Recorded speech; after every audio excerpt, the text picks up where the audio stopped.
Hi, everyone. This is the last of our series talking about and doing a deeper dive into the different bathroom centers. And we're going to be focusing on the toileting center. And here's a picture of the toileting center. It literally is just the area around the toilet. Toileting is a universal activity of all bathrooms, and your textbook includes this fun fact. Going to the bathroom often means using the toilet. So the tasks and activities that happen in this center are urination and defecation, personal cleansing and feminine hygiene, and sometimes reading. Also cleaning of this area. The user is a single user per toilet compartment. And the fixtures in the toileting center are the toilet or water closet, a bidet, urinal, and we also want to mention that toilet paper holder. An important consideration for this area is ventilation. Required floor space. It actually needs a significant amount of floor space. We need a 30-inch deep floor space in front of the toilet.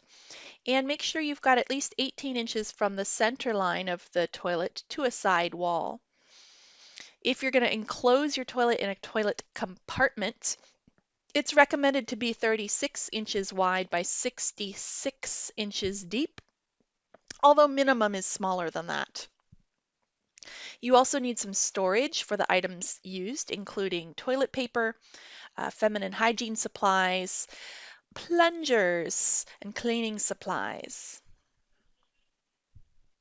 Now, I don't know if you've noticed, but in this series of videos, I have not been talking about or going into any depth about the main fixture of each of these centers, and that's because we have studied those before, the lavatory, the bathtub, the toilet. We've gone into a great deal of detail about those particular items and their clearances, etc.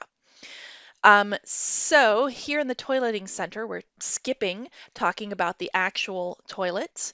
And so the first thing we're going to discuss is a bidet. A bidet is a water fixture that's designed for personal cleaning, and it's used by straddling the bowl while the person or faces the controls in the wall. So that's opposite from a toilet. We've got two different options over here in the pictures to the left. Option A has a vertical jet of water in the bowl, so it's going to spray directly up. And option B there has a faucet that has a horizontal cleansing spray. So it sprays water as in a horizontal direction. A little bit pointed down, so it does go in that bowl, all right? It doesn't just squirt directly out into the bathroom. Bidets require both a hot and cold water supply, unlike your toilet, which only needs the cold water. The clearances around a bidet are the same as for a toilet, so you can go ahead and use all of those same design guideline requirements. You do want a little extra storage. If you have a bidet, you need to supply towels and soap within arm's reach. And here's another option. So the other ones that we just saw were a dedicated bidet fixture, and this one is also, but it's a little more high tech. This, excuse me, I misspoke. This one is a toilet and bidet, so it's a combo fixture, and you can do both of those functions. They also make add-on bidets. So it's a piece that you would add to an existing toilet to give it the bidet function also. The next item I want to talk about is a urinal. So urinals are designed for men who stand to urinate.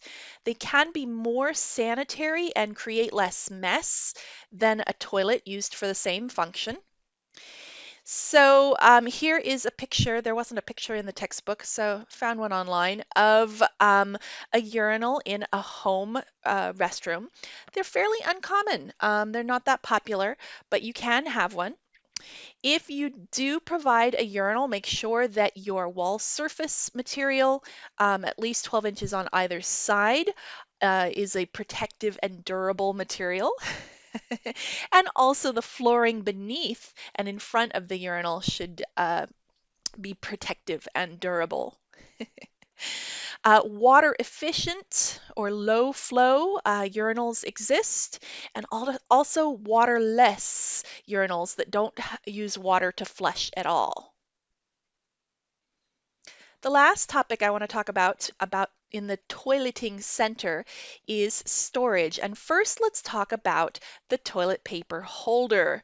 Um, when you're locating the toilet paper holder in your toileting center, convenience is king.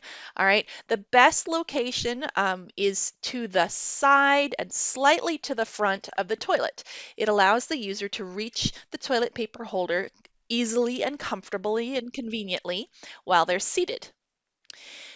Behind the toilet or across from the toilet is available, and I've seen people locate the toilet paper holders there, but it's difficult to reach without bending and stretching, and so that's not available to all of your users. Here are some other storage requirements for your toileting center. You need some cleaning supplies specific to this area. You need the brush and the plunger.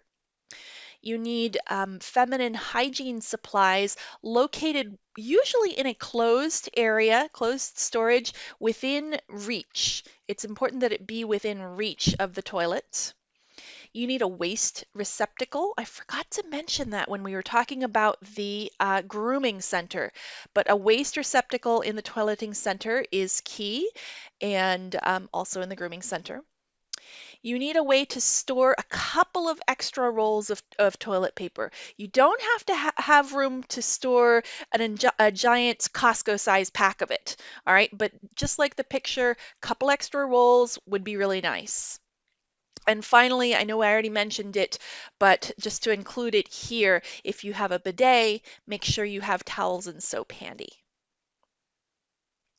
All right, everyone. So in this series of 3 videos, we talked in depth about some of the planning requirements for the grooming center, the bathing and showering center, and the toileting center of the bathroom. Thank you.